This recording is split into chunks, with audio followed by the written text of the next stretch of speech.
Hi everyone, welcome back to my channel.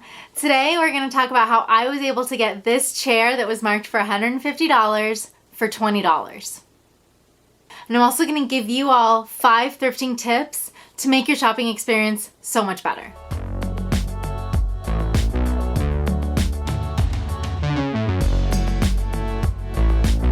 How I got this chair that was $150 for $20. This is actually an IKEA chair. The thrift store that I went to had no idea that it was actually an IKEA chair. And I knew that because their prices are usually really good. And the price on this chair for $150 for an IKEA item, I knew that they just didn't know what they had. So I was super nice about it. I asked the lady if she knew anyone that could come and price out the chair for me, because although it was $150, I didn't think that they even knew that it was actually an IKEA chair. And I just told her that I honestly thought that it was an honest mistake, like they just didn't price it right. They didn't know that it was an IKEA chair. And the manager asked me, well, is there an IKEA stamp on it? Is there any way that you can prove to me that it's from IKEA? And I was like, yeah, there's a little label right here that shows you that it's from IKEA. He was super nice about it, and he was like, I know we have it marked for $150, but you know what, I'll give it to you for $40, and really all the furniture is 50% off, so I'm just gonna give it to you for 20 bucks. And there's no tax, so it's like you got it for 18. And I was just like, great, thank you so much, let's go to the register. And he picked it up and brought it to the register for me. I'm loving this Lucite chair that I just picked up. It was only $20. Because of this little IKEA label right here. I'm not sure if you can see it, but it says IKEA. Tobias chair design, Carl, I can't pronounce his last name. But it says IKEA right here, so even though they wanted $150 for it, I was able to get it for 20 bucks. Right, Sloan? Right, Sloan?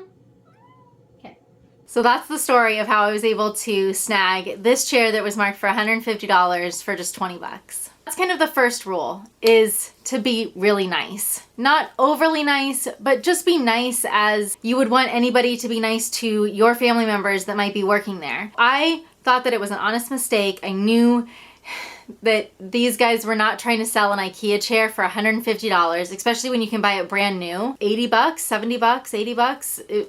Really, they're not trying to do that to people. So the way I approached it was just that it was an honest mistake, and did they know that it was an IKEA chair? So my first rule is to be nice.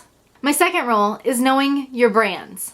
That really made a difference with me being able to get this chair for $20 instead of buying it for $150, and then when I bring it home realizing that it was an IKEA chair that I just almost paid double for a used chair when I could have gotten it brand new for 70 or 80 bucks. Number 3 is know how to search.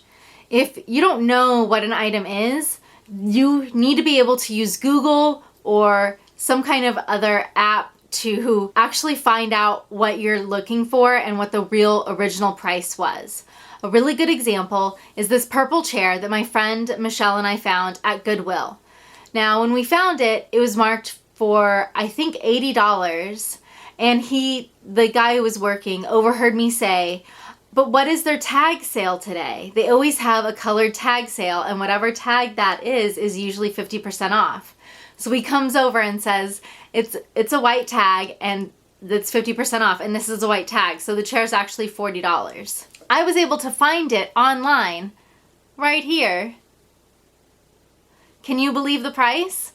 So it really made us comfortable when I was able to find it and say, like, this is a great chair. You got a great deal, because otherwise, you kind of are home wondering, did I get a good deal? What did I do? I just bought something used. Could I have gotten it cheaper online brand new? At least I think of that, and that's what causes me to search, and I think that's what's built up my ability to search so well and find anything like a purple velvet chair and find out how much it originally cost. Number 4, look for a date on the tag. As you can see from this IKEA chair, it had come in on January 7th. I was looking at it on January 23rd.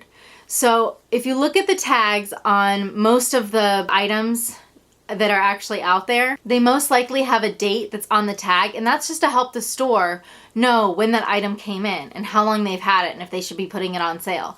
But it can help you to get a better deal by saying, this has been in here for 6 months, or this has been in here since last year. Don't you want to sell it? How about giving it to me for this price? And then you can usually go back and forth, but if you're nice about it, you'll usually get it for the price that you want, because they know that their inventory has sat there and they don't want to pay rent on just inventory. They want to make money off of it. And number 5 is come back to the same shop. Even if you only come back once a month, coming back, saying hi, being nice, reminding them that they gave you that awesome deal on that IKEA chair and they were totally cool about it, will get you better deals in the end. Making sure that you're a regular and that you're a nice regular really will make a difference, because they're not answering to a larger company like Target is. You can't walk into Target and say, I want a bargain on this Dr. Bronner's soap. They're not gonna care. That's not how it works there. But at a thrift shop, you have the ability to say, are you able to take this price instead? And if they tell you no, they say no. But most of the time, they will say yes, especially if you're cool about it. Do you have any thrifting tips that you want to add? Go ahead, put them in the comments down below. I'd like to read them as well. So that's the story about how I got this chair that was marked for $150 for $20, and 5 thrifting tips to make your shopping experience so much better. Have fun thrifting. I'm Heather. Thank you so much for subscribing. Bye!